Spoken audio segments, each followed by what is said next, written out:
Hey guys, this is your one-step equation 6EE7 I can solve one-step equations notes.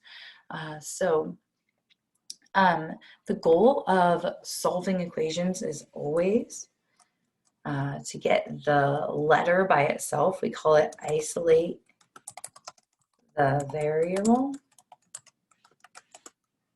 Get a letter by itself.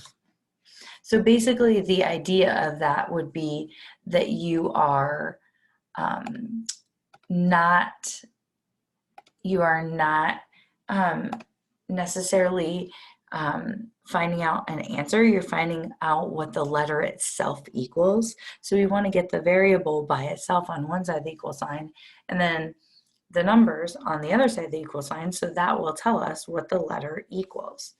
So in a one-step equation, you might imagine there is one step, and that is to use inverse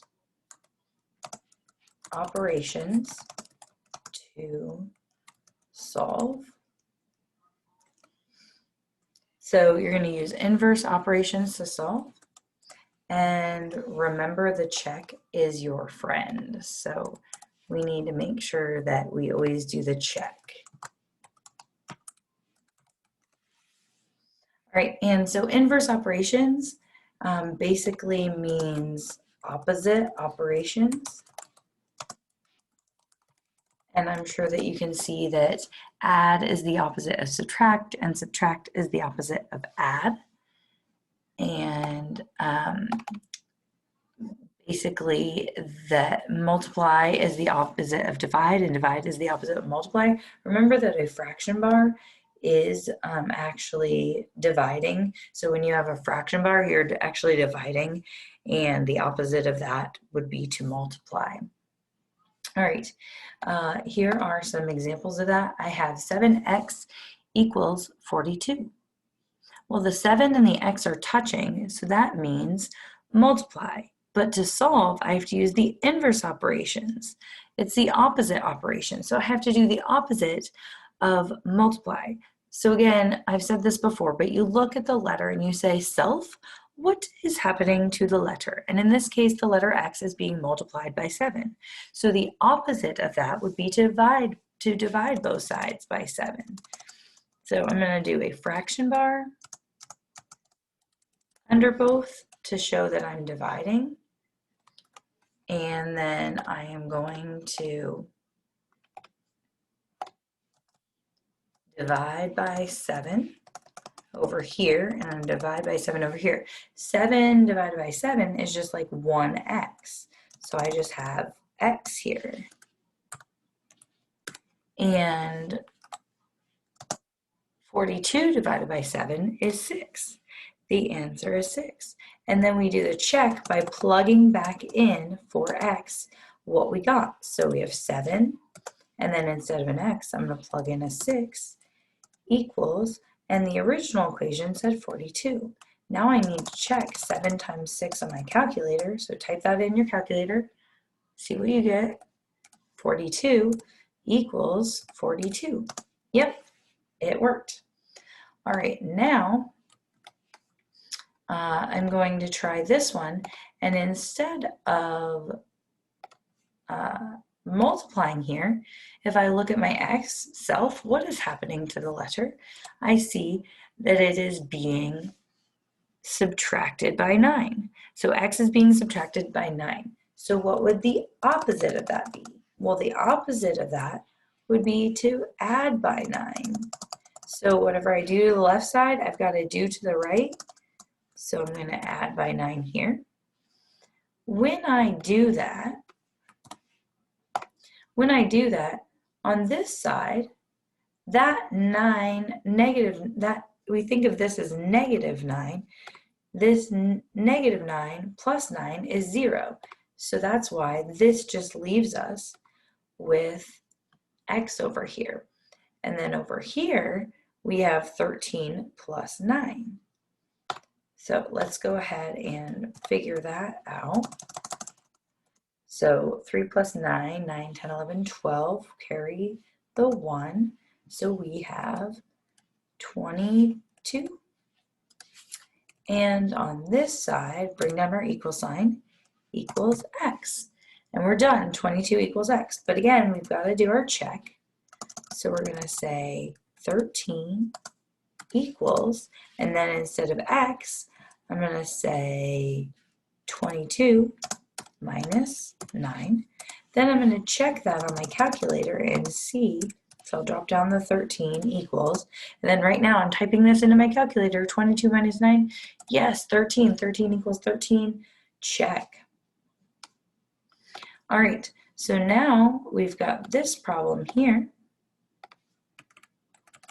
We've got x plus 8 equals 12. So we know that what is happening to the letter, what's happening in the variable, it's being added by 8. The inverse of adding by 8 would be subtracting by 8. So I'm going to subtract by 8 on both sides, because whatever I do to the left, I'm going to do this right underneath the 8. I'm going to do to the right. Line that up nicely.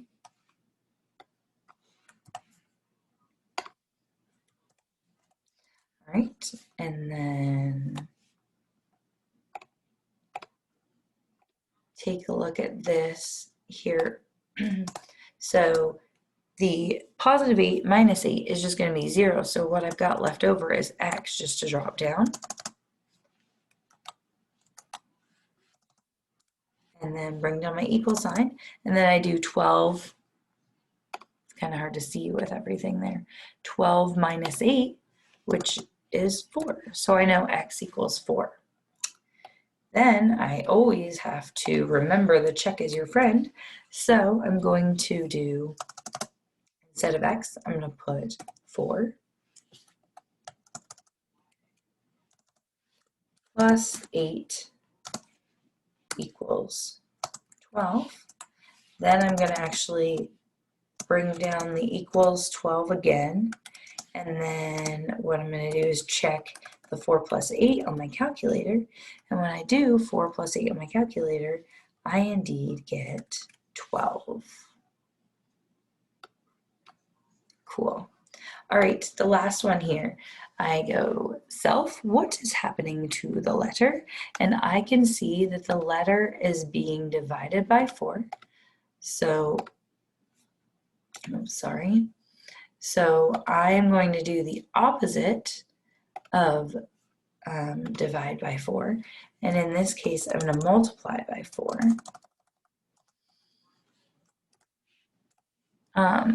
Normally here, I would normally do this out to the side, so I better write it how it should look algebraically. Okay. So with these kind of problems, instead of writing them underneath, you show that you're multiplying by 4 here. And over here, if you do it to the left, you got to do it to the right. So you're going to multiply by 4 over here.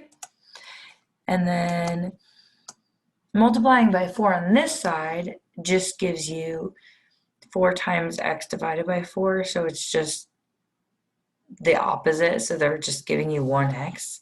So this is going to be x because the 4 times divided, but like times 4 and divided by 4 both just cancel out. And then on this side, we're going to do 6 times 4, which is 24. So x equals 24. Now we just need to do the check. So the check would require us to plug in a 24 in for x, and then divided by 4 equals 6. Bring down the equals 6, and then check it on my calculator. And when checking on my calculator, I do indeed find 24 divided by 4 is 6. So I know that x does equal 24. Over here, I know x equals 4 because we did our check.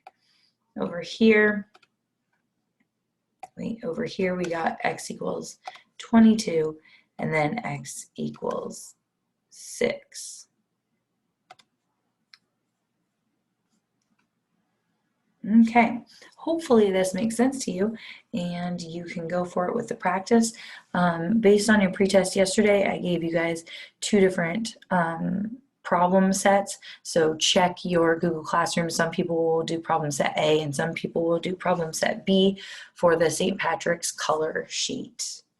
It's one-step equations coloring.